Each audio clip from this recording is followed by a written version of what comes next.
trabaho, hindi maiwasan talagang merong bida-bida no? Merong gusto niya, feeling boss, mga ganong bagay ba.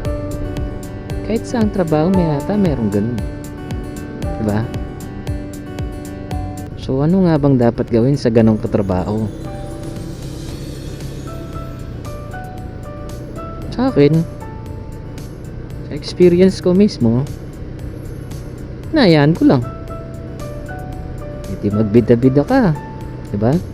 Mag feeling boss ka. Kasi hindi naman ako yung i-hate ng tao diba?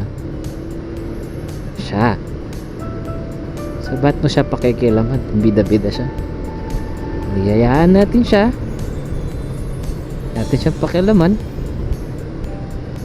Basta tayo ginagawa natin ng maayos yung trabaho natin, diba? Kaya mga lods, pag may bida-bida ka, ibida-bida sa katrabaho nyo, yan nyo lang. Balang araw marirealize niya rin yan.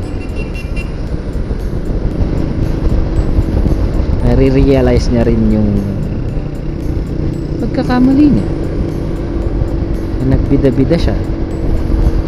Na-realize na wala naman pala siyang napala, diba?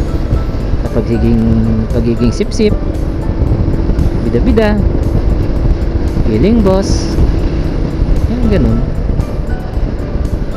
Kaya yun, para sa akin, kaya lang natin siya, diba?